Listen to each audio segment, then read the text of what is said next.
Valge. Kanberg. Ja Kanberg võtab siit 3 punkti viske ja vastu ootusi. Tavaliselt on Valga see võistkond, kes kiirelt kordusviskeid, aga need ei ole küll tabanud. Liigub Raadikule, Veski vastu. Ja nüüd Raadik kasutab selle ära, et Veski jääb lahendus. Kas mängitakse traditsiooniline Veski kolmene? Ei, Siilas. Ja tabab selle. Sandis Siilas võtab siis esimese viske tänases mängus. Mängus tulnud palju ka 3 punkti visetest. Valgalastel 8-4, TTÜ-l 8-0. Ja nüüd Akkemer lõikab palli vahelt. Järvelainen 2 juurde. Vaatame, mida Umbrasko teeb. Ja Umbrasko võtab siit time-out'i selgetest liidritest. Aga Sviigurst on täna vähe mängida saanud. 5 minutit ainult.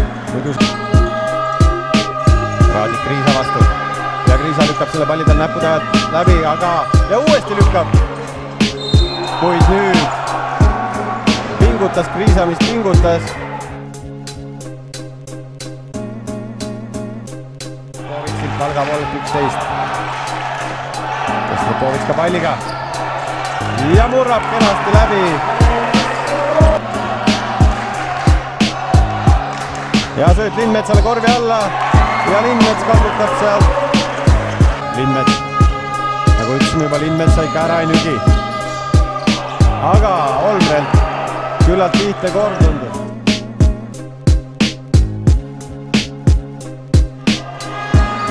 Ja kõva võitlus käib lauapalli pärast. Mõlemad võistkonnad näitavad ründelauas täna väga head osavat liikumist, aga nüüd Järvelainen näitab seda ka Pilav. Sööt Lindmetsale. Ei, Lindmets ei lähe seda viset võtma ja õigesti teeb. Ja sellepärast ei lähe ta seda viset võtma, sest Propovitsiga oli juba näkul otsida. Raadikud oma vahel. Järvelainen. Ja tabab sealt 3 punkti, vahe on 2 ja TTÜ on mängus tagasi. Me näeme viimaste sekundite mängu. Miks mitte ka lisaaega? Pole ju Eesti liigas lisaaega tänavu liiga palju nähtud. Ja raske vise Järvelainen. Ikka mängivad enda rünnakut, et ei hakka midagi punnitama, et aega on veel küllalt. Vanberg. Ja näete, mis teeb Viinu. Ei ole muidugi.